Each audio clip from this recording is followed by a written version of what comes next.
Have you ever felt paralyzed by the size of your dreams? Like the gap between where you are and where you want to be is too wide to cross? You're not alone in that feeling. What if the very thing holding you back is your ambition itself? Once upon a time, in a quiet village nestled between ancient hills, there lived a young woman named Maya. Maya was a dreamer. She wanted to create a garden that would feed her village. Every morning, she imagined rows of vegetables, fruit trees heavy with harvest, flowers blooming everywhere. But her land was small. Her resources few. Every time she looked at the empty plot behind her house, all she saw was how much work it would take. So Maya waited. She waited for the perfect moment. For more money. For better tools. Days became weeks. Weeks became months. The plot stayed empty. Her dream stayed a dream. One spring morning, Maya woke with fire in her chest. Today would be different. She borrowed money. She bought 20 seed packets. She hired workers. By sunset, she had elaborate maps. She had calculated yields. She had imagined the harvest. The next morning, she looked at her maps. Then at her plot. Something cold settled in her stomach. Where would she start? 2 weeks later, she tried again. She read 5 gardening books. She visited the village elder. She memorized techniques. She felt ready. But standing before her plot with knowledge swimming in her head, her hands wouldn't move. Too many choices. Too many ways to fail. She sat in the dirt, staring at unopened seed packets. 1 month later, her final attempt. She woke before dawn. She would transform this plot today. She grabbed a shovel. She attacked the ground. 3 hours later, her back screamed. Her hands blistered. She'd cleared 1/10 of the plot. She dropped the shovel. Tears burned her eyes. Why can't I do this? Everyone else can build things. What's wrong with me? That afternoon, Maya walked through the market in a daze. A gentle voice called out, "You look troubled, child." Old Kavi sat sorting seeds. His eyes were kind. The words spilled out. "I want to build a garden. I want it badly.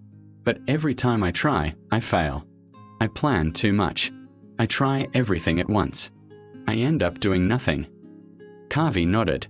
"Come, let me show you something." He led her to 2 small plots. He held up a tomato seed. "Watch."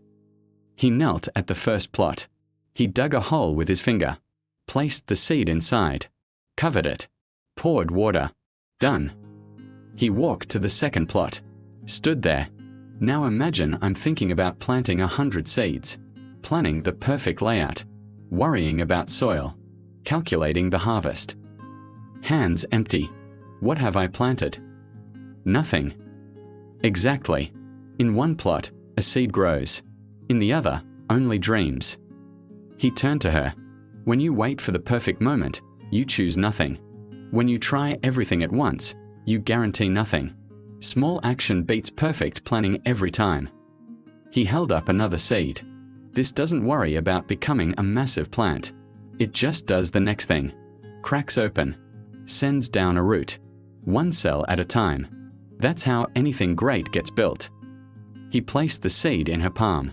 You don't need a perfect garden tomorrow. You need 1 seed today. Warmth spread through her chest. 1 seed, she whispered.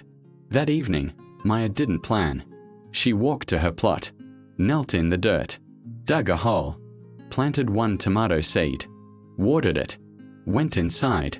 Next morning, she planted another. Just 1. Morning after, 1 more. She didn't think about the whole plot. Just 1 seed. Days turned to weeks. Some mornings, 2 seeds. Some, 5. Hard days, just 1. But every day. Small actions. Consistent. No pressure. Something inside shifted. The knot loosened. The failing voice quieted. She stopped feeling paralyzed. Started feeling alive. Her plot changed. Green shoots emerged. Tiny, but real. Growing. She had made them happen. 3 months later, she harvested her first tomato. Small. Imperfect. The most beautiful thing she'd seen. She cried. Not from sadness. From relief. From joy. 6 months later, her garden fed 12 families. A year later, 30. 2 years later, People from other villages came. They asked her secret. She'd smile. Hold up a seed. Start here. Just today. Years passed gently. Maya's garden became legendary. Not perfect. Real. She taught dozens. Gave them seeds. Told them the truth that changed her life. Kavi lived to see it. On his last visit, he smiled among the plants. Maya took his hand. Thank you. He shook his head. You saved yourself. I reminded you mountains are climbed one step at a time. What if I'd never started? Kavi's eyes were kind. You'd still be dreaming in front of an empty plot. Now, dear listener, think about your empty plot. What dream have you been putting off? What haven't you started? Maybe it's a business, a book, getting healthier, repairing a relationship. You're doing what Maya did. Waiting, planning, staring at the mountain. While you wait, nothing grows. What if you did one small thing today? Not tomorrow. Today. You don't need the whole staircase. Just the first step. You don't need perfect conditions. Just one seed. Tonight, choose your dream. Ask, what's the smallest action I could take now? 1 sentence. 5 push-ups. 1 email. 1 seed. Do that thing. Don't think about tomorrow. Just today's seed. You'll prove you can. That proof beats any plan. You're not stuck from lack. You're stuck from leaping. Try stepping. Mountains move 1 stone at a time. Gardens grow 1 seed at a time. If this moved you, share it. Like this so others find it. Subscribe for more. And plant your seed. Your plot is waiting. The smallest action today beats the biggest plan tomorrow.